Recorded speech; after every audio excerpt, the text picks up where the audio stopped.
कभी गोकुल कभी परेशान बना देता है, कभी गोकुल कभी परेशान बना देता है, ध्यान घनश्याम का दीवाना बना देता है, ध्यान घनश्याम का।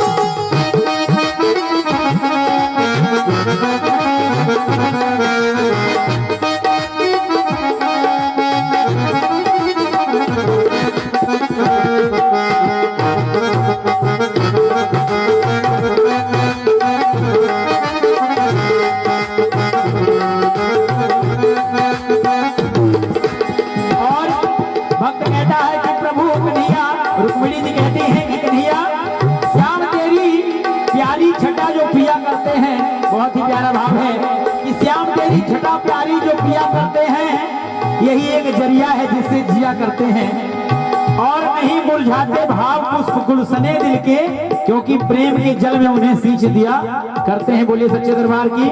और भक्त कहता है कि समझो ना कि ये आंखें आंसू बहा रही हैं, समझो ना कि ये आंखें आंसू बहा रही हैं, घनश्याम पर ना जाने क्या क्या चढ़ा रही है। नखचंद्र पर चरणों के कतरे जो टपकते हैं, अनमोल मोतियों की माला पिन्हा रही है। बोले सच्चे दरबार की। जान घनश्याम का दीवाना बना देता है, जान घनश्याम का दीवाना बना देता है, जान घनश्याम का।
दीन दुखियों को परवान बना देता है, दीन दुखियों को परवान बना देता है, ध्यान घनश्याम का दीवाना बना देता है, ध्यान घनश्याम का दीवाना बना देता है, बाग कन्या को वीरान बना देता है, ध्यान घनश्याम का आना बना देता, आना बना देता, आना बना देता है।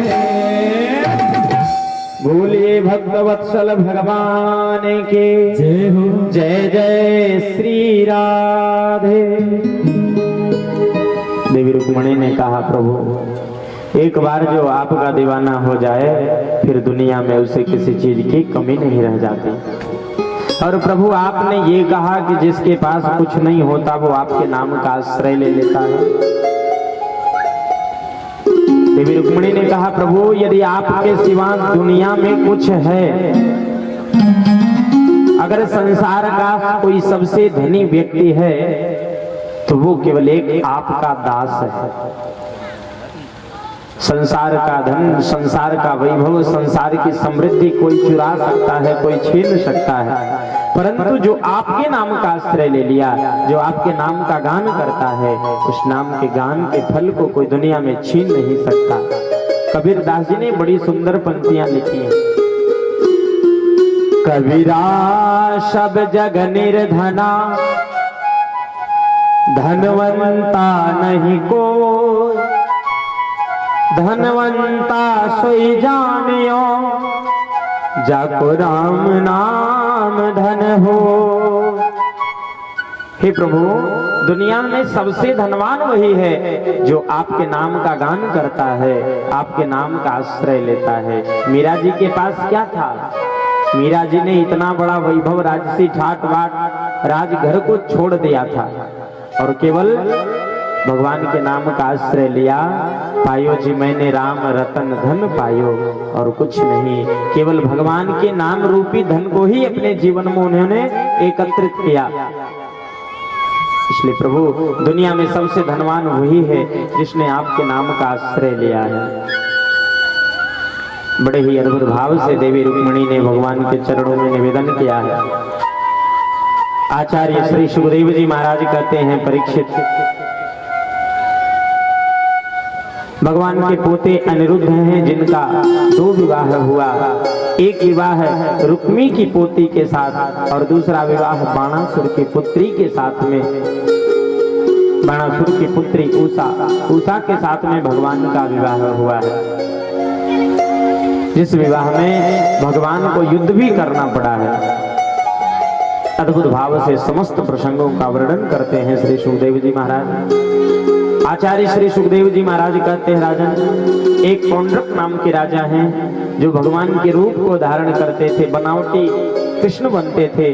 भगवान को जब पता चला है तो भगवान ने जा करके उन्हें मोक्ष की गति प्रदान करते हैं, काशी नरेश को मोक्ष की गति प्रदान करते हैं। आचार्य श्री सुखदेव जी महाराज कहते हैं, राजन, भगवान ने जिन वचनों का उपदेश दिया है, मानव को उसे श्रवण करना चाहिए, उसका मनन करना चाहिए। संसार में कोई ब्रह्म नहीं बन सकता है। पौंड्रक अपने आप को कृष्ण बनता था, भगवान ने उसे मोक्ष की गति प्रदान की है।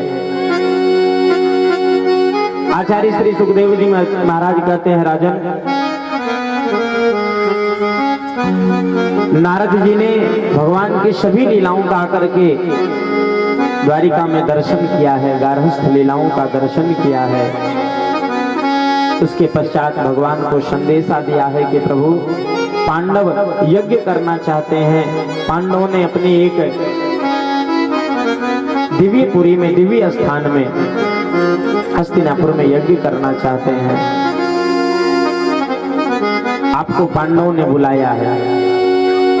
श्री सुखदेव जी महाराज कहते हैं, राजा, नारद जी की आज्ञा को प्राप्त करने के बाद भगवान ने नारद जी से संदेशा दिया कि आप जाइए, पांडवों से कहिए पांडव अपने यज्ञ की तैयारी करें, मैं उनके यहाँ यज्ञ में सम्मिलित होने के लिए अवश्य आऊंगा।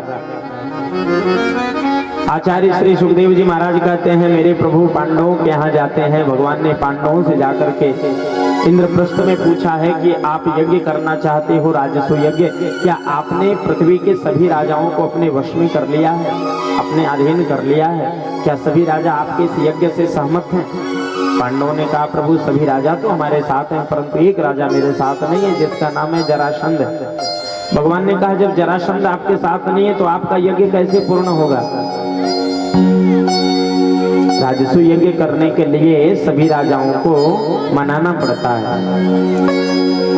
और जरासंध ने अपने यहाँ 20,000 सैनिकों को बंदी बनाकर रखा है नरबली देने के लिए। जरासंध ने, मेरे भगवान कहते हैं अर्जुन से और भीम से कि चलो दोनों लोग मेरे साथ, पहले जरासंध को तो मना करके आए, क्योंकि जब तक जरासंध नहीं अपनी बात स्वीकार करेगा, हमारे अधीन नहीं होगा, तब तक कार्य होगा नहीं यज्ञ का। भगवान कृष्ण, अर्जुन, भीम तीनों ब्राह्मण का वेश धारण करके जरासंध के यहाँ पहुंचे हैं। जरासंध ने बड़ा सुंदर स्वागत किया है।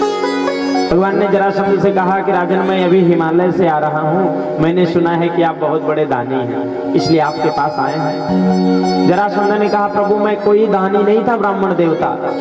आपने द्वारिकाधीश कृष्ण का नाम सुना होगा, उसको मैंने ब्राह्मणों की कृपा से पराजित किया है, और जब से मैंने उसे पराजित किया है द्वारिकाधीश कृष्ण को, तब से मैं ब्राह्मण भक्त हो गया हूँ। वो मेरे डर से अपनी मथुरापुरी को छोड़ करके भाग गया है, तब से मैं ब्राह्मण भक्त हो गया हूँ। बोलिए आपकी क्या इच्छा है, आप क्या मांगना चाहते हैं? भगवान मन ही मन विचार करते हैं कि चलो इसने हमें पहचाना नहीं, पहचान लेता तो काम बिगड़ जाता। भगवान ने कहा चलो अच्छा हुआ इसने पहचाना नहीं। भगवान ने कहा दोगे ना, जरासंध पीछे तो नहीं हटोगे। भगवान उससे संकल्प करवा लिए कि तुम अपने वचनों से पीछे मत हटना। संकल्प पूरा हुआ, भगवान को हंसी आ गया।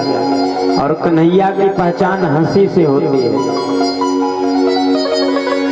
एक बार अगर कन्हैया मुस्कुरा दे तो दुनिया दीवानी हो जाती है। जैसे ही जरासंध ने भगवान को मुस्कुराते हुए देखा, जरासंध ने कहा मुझे लगता है कि मैंने आपको कहीं देखा है। आप बताइए आप हैं कौन, अपने वास्तविक रूप में आइए। मुझे ऐसा लगता है कि मैं पहले भी आपसे मिल चुका हूं। तब भगवान ने बताया कि मैं मध्य में खड़ा हूं, मेरा नाम है द्वारिकाधीश कृष्ण, मेरे दाहिनी तरफ अर्जुन खड़ा है और बाईं तरफ भीम खड़ा है। जरासंध ने कहा ये तो मेरे साथ छल हो गया, लेकिन कोई बात नहीं, मैंने संकल्प ले लिया है कि आपको दान देकर के रहूंगा, तो आप जो मांगो मैं दे सकता हूं। प्रभु ने मांगा जरासंध तुम्हें देना पड़ेगा। युद्धम नो देहि राजेन्द्रः द्वंद्वसो यदि मन्यसे युद्धार्थिनो वयं प्राप्ता राजन्यान्यकांक्षिणः।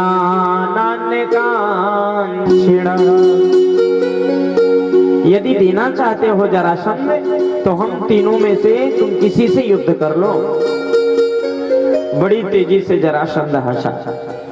जरासंध ने कहा युद्ध की बात, द्वारिकाधीश तुम मुझसे युद्ध नहीं कर सकते हो, क्योंकि मैंने आपको पहले ही युद्ध में पराजित कर दिया है।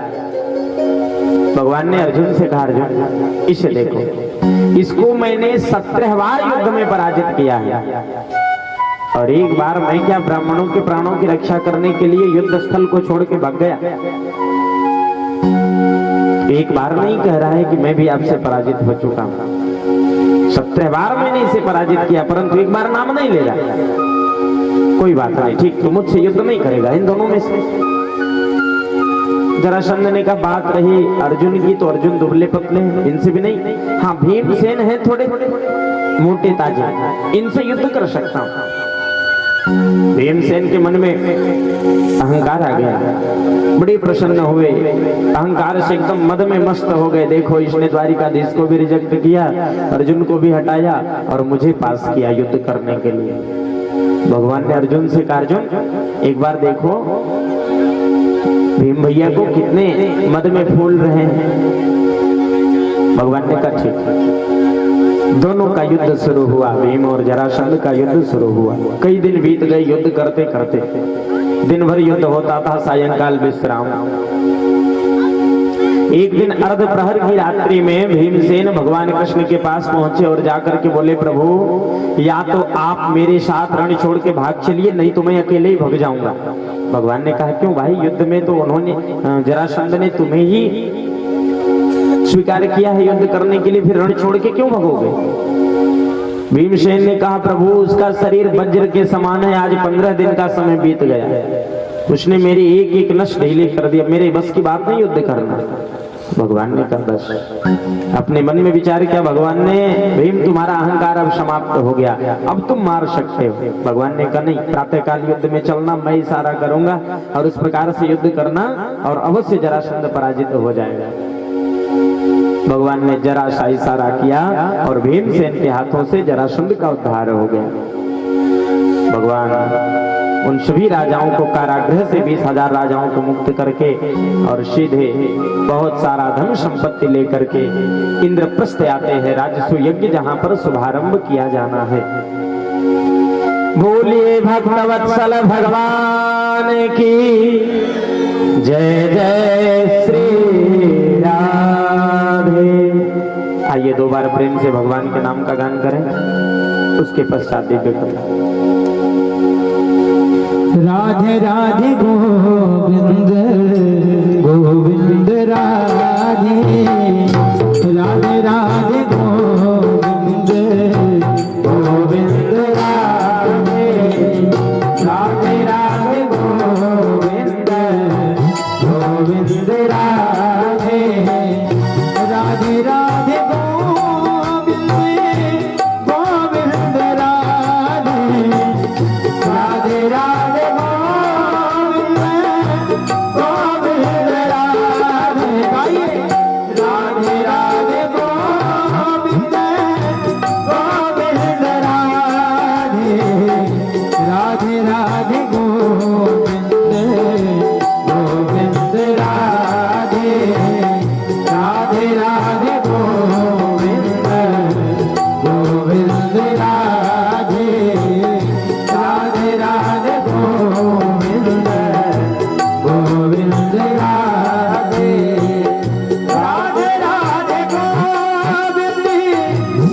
की गति प्रदान करवाने के बाद सीधे इंद्रप्रस्थ में आते हैं। पांडवों ने बड़ा सुंदर आयोजन किया है राजसूय यज्ञ का। पांडवों ने निर्णय लिया कि यज्ञ में सर्वप्रथम पूजा किसकी की जाए। पांडवों ने विचार किया कि भगवान कृष्ण की पूजा यज्ञ में सर्वप्रथम की जाए। सहदेव जी खड़े हो गए। सहदेव जी ने कहा, भैया मेरी तो इच्छा है सर्वप्रथम द्वारिकाधीश कृष्ण की पूजा यज्ञ में की जाए।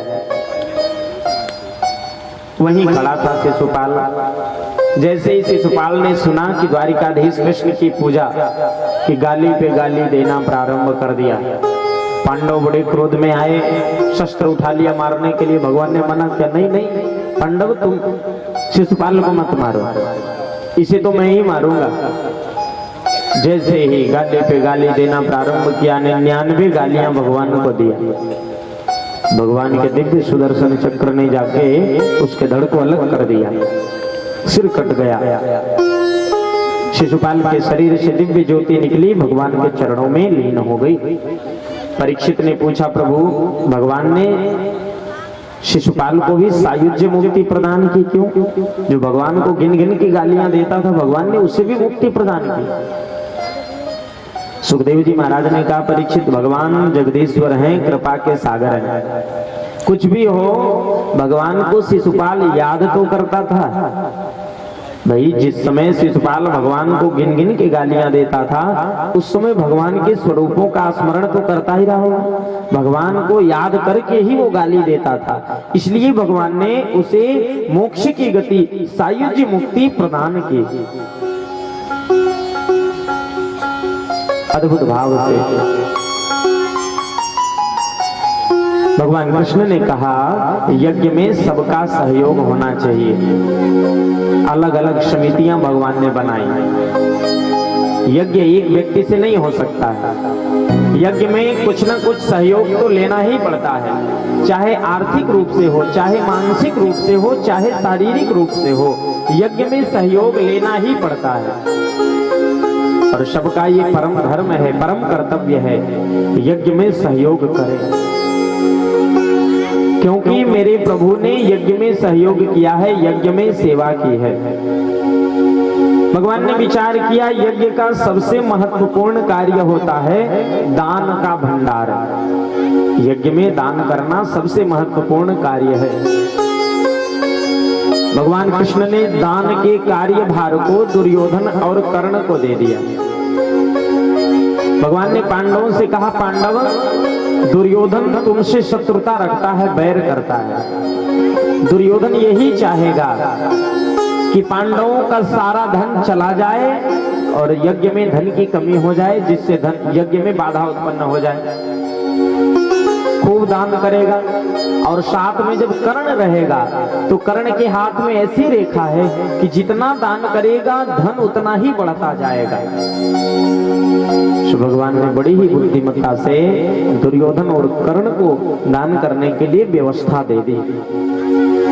और यज्ञ का दूसरा कार्य होता है प्रथम भोजन भंडारा। भोजन भंडारा का मालिक भगवान ने बना दिया भीमसेन को, परोसने के लिए भीमसेन को दे दिया। क्यों?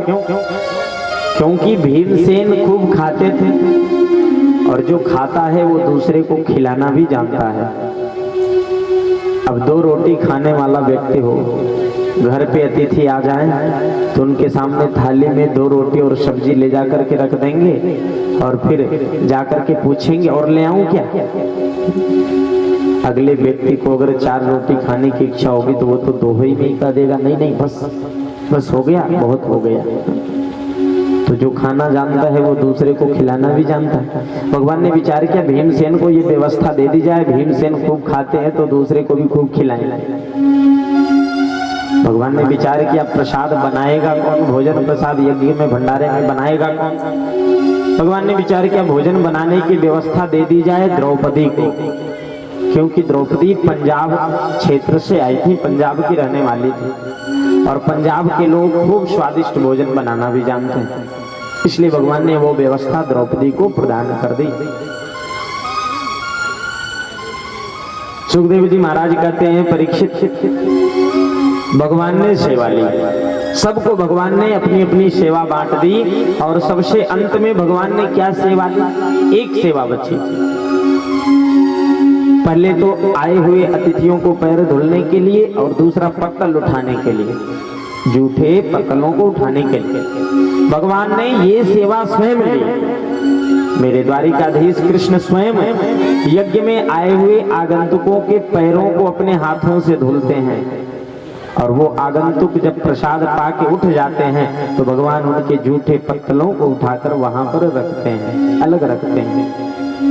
परीक्षित, अब विचार करो मेरे प्रभु कितने करुणा के सागर हैं, जगदीश्वर हैं। क्या भगवान कृष्ण के पास में सेवकों की कमी थी? क्या यही सेवा भगवान के लिए थी?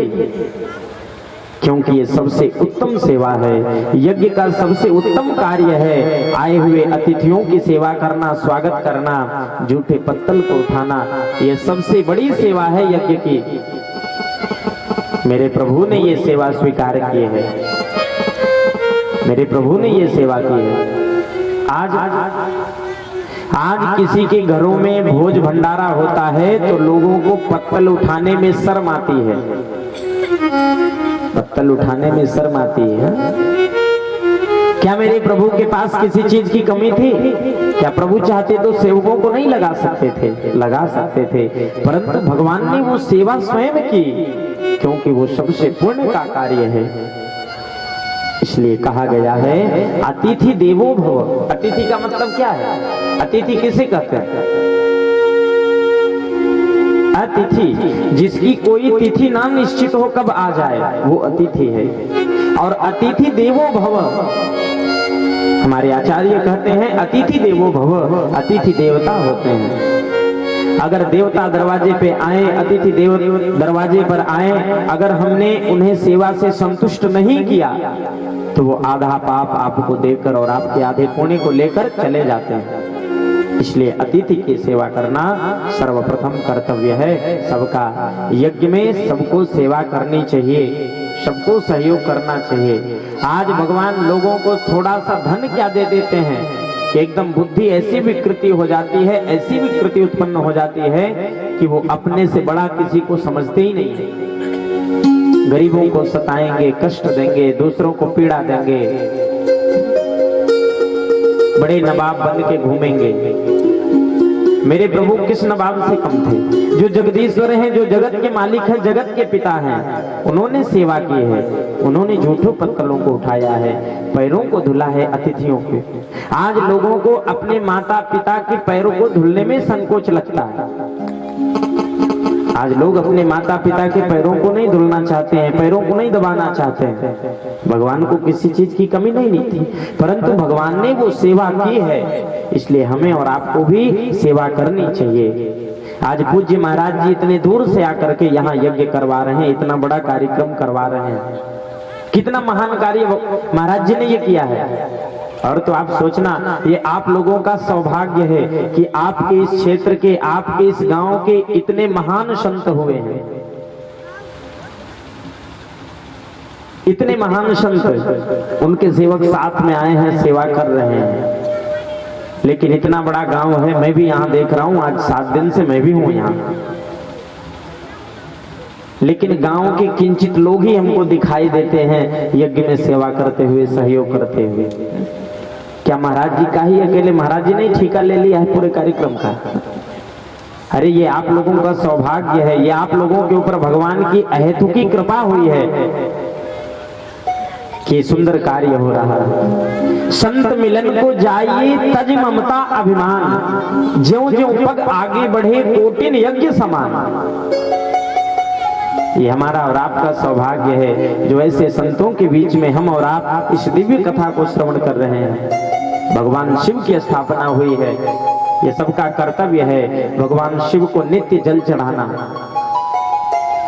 मंदिर में प्रतिष्ठा हो गई है, मूर्तियों को स्थापित कर दिया गया है। सुबह शाम मंदिर में दीपक जलना चाहिए, धूप दीप नैवेद्य भोग लगना चाहिए भगवान को, भगवान की आरती पूजा होनी चाहिए। जिस प्रकार से हम अपने घर के कार्यों को नित्य करते हैं, हम स्नान नित्य करते हैं, भोजन प्रसाद नित्य ग्रहण करते हैं, उसी प्रकार से हम भगवान की भी सेवा करें तो ही हमारे जीवन की सार्थकता है। इसलिए इस व्यासपीठ से मेरा ये विनम्र निवेदन है सभी ग्रामवासियों से, सभी क्षेत्रवासियों से, सभी नगरवासियों से। पूज्य महाराज जी ने शिव जी की स्थापना की है, राधा कृष्ण की स्थापना की है, राम जानकी की स्थापना की, हनुमान जी की स्थापना की है। इतने देवताओं को आपके इस ग्राम में भगवान महाराज जी ने स्थापित करवा दिया है, प्राण प्रतिष्ठा हो चुकी है। तो आप सभी लोगों का ये कर्तव्य है कि भगवान की पूजा होनी चाहिए, भगवान को भोग लगना चाहिए। अगर हमको 24 घंटे भोजन ना मिले तो हमारी क्या स्थिति होती है जानते हैं? किसी व्यक्ति को 24 घंटे भोजन ना मिले तो उसकी क्या स्थिति होगी? 24 के बाद 36 घंटे में वो उठ नहीं सकेगा, उठ के बैठ नहीं पाएगा, इतना चक्कर उससे आएगा, इतनी वेदना होगी। उसी प्रकार से प्रतिष्ठित मूर्तियों में भी है, प्रतिष्ठित मूर्तियों को नियमित रूप से उनकी पूजा होनी चाहिए, उन्हें भोग लगना चाहिए, उनकी आरती होनी चाहिए। इसलिए आप सभी लोगों का धर्म है, सभी क्षेत्रवासियों का ये धर्म है। ऐसा नहीं कि जो लोग यजमान बने हैं केवल उन्हीं का धर्म है। इसमें संकल्प में कहा जाता है सर्वजन हितार्थाय सर्वजन सुखार्थाय, नित्य कल्याण प्राप्त है। सबके कल्याण के हेतु, सबकी रक्षा के हेतु भगवान की स्थापना की गई है। तो सबका ये कर्तव्य है कि भगवान की पूजा करें, भगवान की आरती करें। क्या है, 10 मिनट सुबह समय निकालें, 10 मिनट शाम को समय निकालें, भगवान की आरती करवा दें, भगवान को भोग लगा दें, प्रसाद लेकर चले जाएं। अब विचार करना, भगवान का चरणोदक लेने से कितना बड़ा पुण्य है। चरणोदक का मंत्र है, जो भगवान के स्नान का जल लेता है उसका कितना बड़ा महत्व है। भगवान के स्नान किए हुए जल को ग्रहण करने का कितना बड़ा महत्व। अकाल मृत्यु हरणम सर्व व्याधि विनाशनम विष्णु चरण दोदकम पित्वा पुनर्जन्म न विद्यते। जो भगवान के चरणोदक को पान करता है उसकी अकाल मृत्यु नहीं होती। अकाल मृत्यु हरणम सर्व व्याधि विनाशनम। अगर हमारे ऊपर कोई व्याधि आ रही, कोई विपत्ति आ रही और अगर हमने चरणोदक का पान कर लिया है प्रातःकाल तो कोई आपदा, कोई दिक्कत नहीं हो सकती है। और पुनर्जन्म न विद्यते, जो भगवान के चरणोदक का नित्य पान करता है, चरणोदक को पीता है, उसको फिर इस संसार में नहीं आना, वो भगवान के धाम में निवास करता है। तो ये हम सभी लोगों का सौभाग्य है कि महाराज जी हम लोगों के बीच में आए हैं। ऐसा महाराज जी ने यज्ञ किया और कल विशाल भंडारे का आयोजन है जिसमें भंडारे की चर्चा कर रहा हूँ। पांडवों ने यज्ञ किया है, उस यज्ञ में पांडव सेवा कर ही रहे हैं, द्वारिकाधीश कृष्ण सेवा कर ही रहे हैं। तो ये यज्ञ हो रहा है, कल यहाँ भंडारे का आयोजन है, तो आप लोग भी आना और यज्ञ में सेवा करना, क्योंकि मेरे प्रभु ने सेवा की है और सेवक तो इसी टाइम से लग गए हैं, सेवक इसी टाइम से लग गए हैं। तो ये आप सभी लोगों का कर्तव्य है, परम धर्म है कि यज्ञ में सेवा करें, यज्ञ में सहयोग करें, क्योंकि मेरे प्रभु ने सेवा की है, मेरे प्रभु ने सहयोग किया है। उसी यज्ञ में दुर्योधन आया है, पांडवों ने ऐसा सजाया है अपने उस इंद्रप्रस्थ को कि जहां जल है वहां भूमि दिखाई देती, जहां भूमि है वहां जल दिखाई दिया है। दुर्योधन भूमि को जल जान के पैर संभल के रखा है, लड़खड़ा के गिर पड़ा था और द्रौपदी की दृष्टि पड़ गई है। द्रौपदी को थोड़ी सी हंसी आ गई थी परीक्षित, और उस हंसी का इतना बड़ा कारण हुआ, कितना बड़ा भीषण महाभारत का युद्ध हुआ। ये तो भगवान कृष्ण की कृपा थी परीक्षित कि आपके बाबा पांडवों को विजय श्री मिला है। ये भगवती कृपा थी, अहेतु की कृपा थी कि आपके बाबा पांडवों को मेरे गोविंद ने अद्भुत दिव्य ऐश्वर्य को प्रदान किया था। आचार्य श्री सुखदेव जी महाराज कहते हैं, परीक्षित भगवान करुणा के सागर हैं, जगदीश्वर हैं। भगवान कृष्ण की कितना करुणा का सागर इस संसार में कौन हो सकता है। भगवान श्री कृष्ण के बचपन के सखा हैं एक, जिनका नाम है सुदामा। कृष्णस्यासीत् सखा कश्चित् ब्राह्मणो ब्रह्मवित्तमः विरक्त इंद्रियार्थेषु प्रशान्नात्मा जितेन्द्रियः। सुदामा जी बचपन के सखा हैं भगवान कृष्ण के। सुदामा जी ने अपने इंद्रियों को अपने वश में कर लिया है। भगवान का भजन करते हैं, भजन के माध्यम से जो भी कुछ प्राप्त हो जाता है उसी से अपना जीवन यापन करते हैं, परिवार का भरण पोषण करते हैं। कुछ लोग की भ्रांति है कि सुदामा जी दरिद्र थे, लेकिन सुदामा जी दरिद्र थे ये बात बिल्कुल गलत है। भागवत में व्यास जी ने एक जगह भी दरिद्र शब्द का सुदामा के लिए संबोधन नहीं किया। दरिद्रो यस्तु संतुष्टो, जिसके जीवन में संतोष नहीं है वो दरिद्र है। जब आवे संतोष धन सब धन धोरे समान।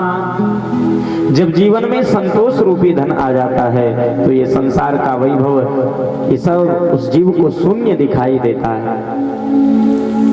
सुदामा जी जितेंद्रिय हैं, इंद्रियों को उन्होंने अपने वश में कर लिया है। सुदामा जी की पत्नी है सुशीला। आज सुशीला ने सुदामा जी से कहा कि प्रभु आप नित्य भजन के माध्यम से बताते हैं, कृष्ण की महिमा गाते हैं और कहते हैं कृष्ण आपके बचपन के सखा हैं, क्या आपकी कभी उनसे मिलने की इच्छा नहीं होती? सुदामा ने कहा बिल्कुल इच्छा होती है देवी। मेरे कृष्ण की कितना कृपा का सागर और कौन हो सकता है। आज कृष्ण की ही कृपा से जो भी हो रहा है इस संसार में हो रहा है, उस परमात्मा की ही कृपा से संसार में सब कुछ हो रहा है। मेरा आपकी कृपा से सब काम हो रहा है। मेरा आपकी कृपा से सब काम हो रहा है। मेरा आपकी कृपा से सब काम हो रहा है। मेरा आपकी कृपा से सब काम हो रहा है। करते हो तुम कन्हैया, करते हो तुम कन्हैया, मेरा नाम हो रहा है। मेरा आपकी कृपा से सब काम हो रहा है। मेरा आपकी कृपा से सब काम हो रहा है।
हो जो मेरे, किस बात की कमी है। लुट जाए तन रतन सब, नहीं आँख में नमी है। लुट जाए जो रतन सब, नहीं आँख में नमी है। तेरा साथ पाके भूल ये तेरा साथ पाके भूल ये कुल काम हो रहा है। तेरा साथ पाके भूल ये कुल काम हो रहा है। करते हो तुम कन्हैया, करते हो तुम कन्हैया, मेरा नाम हो रहा है। मेरा आपकी कृपा से सब काम हो रहा है। मेरा आपकी कृपा से सब काम हो रहा है।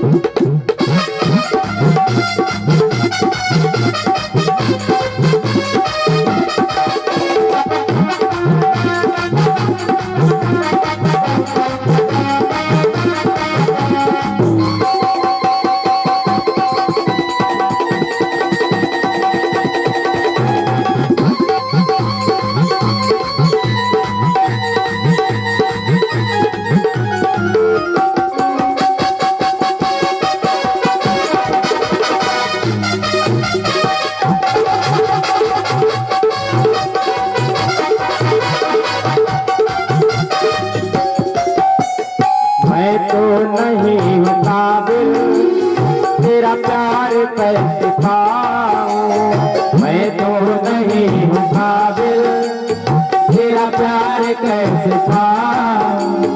टूटी हुई वाणी से गुणगान कैसे गाऊं, टूटी हुई वाणी से गुणगान कैसे गाऊं।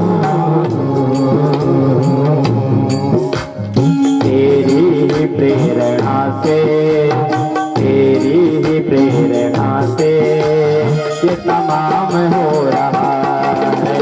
तेरी ही प्रेरणा से ये तमाम हो रहा है।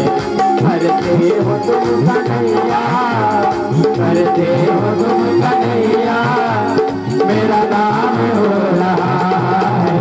प्रभु आपकी कृपा से सब काम हो रहा है। प्रभु आपकी कृपा से सब काम हो रहा है। मेरा नाम हो रहा है, आराम हो रहा है, सब काम हो रहा है। बोलिए भक्तवत्सल भगवान की जय जय श्री राधे। श्री सुखदेव जी महाराज कहते हैं, परीक्षित सुदामा जी भगवान की भक्ति करते हैं। भक्ति के माध्यम से जो भी प्राप्त हो जाता है उसी से अपना जीवन यापन करते हैं। सुदामा ने कहा, सुशीला देवी, कृष्ण मेरे बचपन के सखा हैं और हम दोनों ने एक साथ सांदीपन मुनि के आश्रम में उज्जैन में रह करके दोनों ने एक साथ विद्या अध्ययन किया है। मेरा वो सहपाठी है कन्हैया, और देवी उसकी कितना दयालु इस संसार में कौन हो सकता है। सुशीला ने कहा, एक बार आप उनसे मिलने के लिए जाइए। ये जो अपने जीवन की भयंकर गरीबी है ये समाप्त हो जाएगी, कितना वो धन दे देंगे। जैसे ही सुदामा ने सुना, सुदामा के नेत्रों में आंसू आ गए। सुदामा ने कहा, देवी तू कन्हैया के पास मुझे मांगने के लिए भेजना चाहती है, तो क्या सोचती है कि मैं उस कन्हैया से मांगूंगा? कभी नहीं मांग सकता, क्योंकि मुझे उस परमात्मा की कृपा चाहिए, उसके आशीर्वाद को चाहिए। उससे भक्ति में मैं धन नहीं मांगता हूँ, उसकी कृपा को मांगता हूँ, क्योंकि देवी उसकी इतनी कृपा है कि जीवन आनंदमय है। सुशीला बार बार आग्रह करती है। सुदामा ने कहा, देवी मित्र के घर, गुरु के घर, ब्राह्मण के घर कभी खाली हाथ नहीं जाना चाहिए। तो बार बार जाने के लिए मुझे आग्रह कर रही है, लेकिन अपने पास क्या है जो मैं लेकर के जाऊं? सुशीला ने कहा, आप तो बस तैयार होइए, मैं जल्दी से व्यवस्था करती हूँ आपको ले जाने के लिए साथ में। सुदामा जी जाते हैं, स्नान करते हैं। सुदामा जी स्नान करके संध्या वंदन करके तैयार होते हैं। इधर सुशीला जाती है, पड़ोस से 4 घरों से एक एक मुट्ठी चावल लेकर के आती है। या चित्वा चतुरोन्मुष्टिं विप्रानो पृथक तंडुला। सुशीला 4 घरों से 4 मुट्ठी चावल लेकर के आती है। कोई टूटा है, कोई मोटा है, कोई पतला है। एक फटे हुए वस्त्र में पोटली बना देती है सुशीला, और उस पोटली को लेकर के सुदामा जी महाराज भगवान से मिलने के लिए जा रहे हैं। मन में अभिलाषा है कि कृष्ण का दर्शन होगा। शरीर सूख चुका है, शरीर की एक एक हड्डियां गिन लें ऐसी स्थिति है सुदामा जी की। ना भूख लगती है, ना प्यास लगती है। भूख लगती है, प्यास लगती है, जिंदगी अब उदास लगती है। कैसे आऊं मैं द्वारिका तेरी, आस भी अब निराश लगती है। शबनम से क्या फूल खिले जब तक बरसात न हो, तेरे तस्वीर से क्या दिल भरे जब तक मुलाकात न हो। मन में अभिलाषा है कृष्ण का दर्शन होगा, और मन में विचार करते, कन्हैया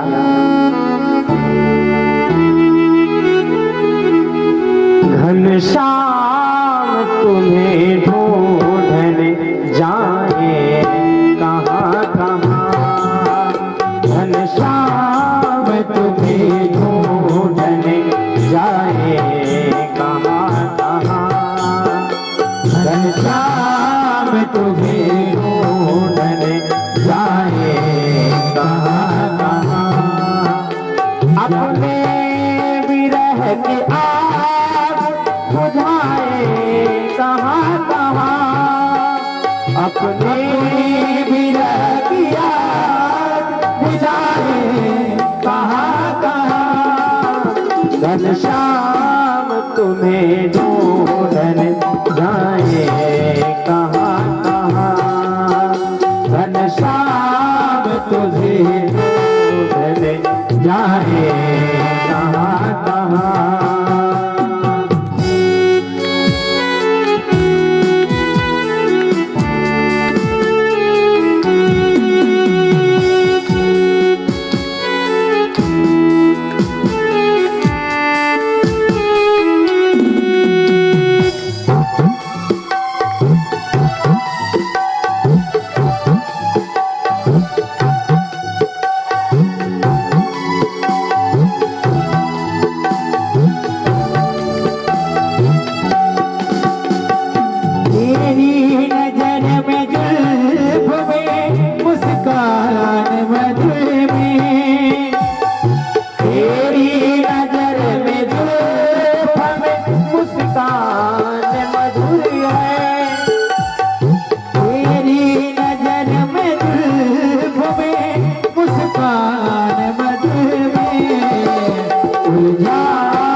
हम